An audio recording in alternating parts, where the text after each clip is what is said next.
I'm Devin Alexander, and I've lost 55 pounds by eating healthier versions of my favorite foods. Today, I'm going to show you how to make a couple of my slow cooker favorites.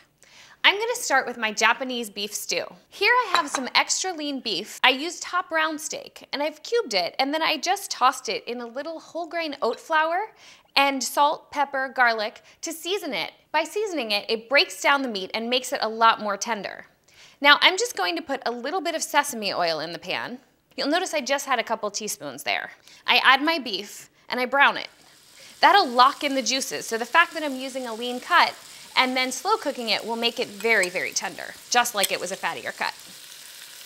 Then you add more seasoning. Now I like to do that in the form of really lean things like ginger and garlic,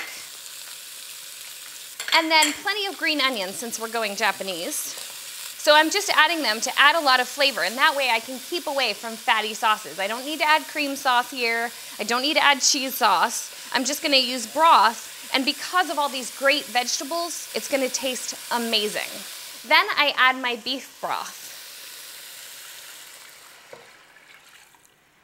Now, I use lower sodium beef broth. Now you wanna be careful. There's a difference between low sodium and lower sodium, and the difference is bigger than you would think. The low sodium has 70 milligrams of sodium, whereas the lower has about 570. It's a huge difference. Now in some recipes you'd want to go completely low, but in a soup or a stew you really do need some salt or it's just going to taste like bathwater. So I use the lower sodium, but just do be wary that they are two completely different ingredients. Next, I'm going to add some mushrooms. Now I'm using dehydrated ones, which will hydrate in the broth. You could use canned mushrooms, but again, you want to check the sodium on those because sometimes they're really high in sodium. So we'll add those in, and those will rehydrate very easily. And then some soy sauce because again, sticks with the Japanese flavor, and we're using lower sodium with that too. And then we add our carrots. Once this comes to a boil, you just turn down the heat and add the lid. You let this simmer for about an hour and a half, but about 20 minutes before that's finished, I'm going to add some sweet potatoes.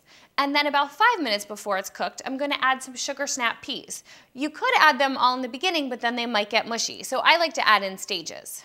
Now this whole dish could be prepared in a slow cooker or a Dutch oven. I think that's where sometimes people think, oh, that's so much effort, I have to get all this extra equipment.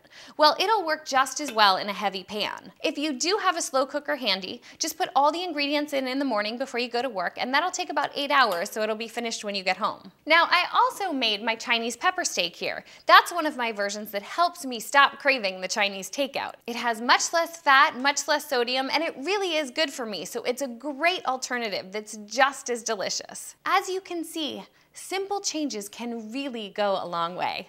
I'm Devin Alexander for Healthy Kitchen.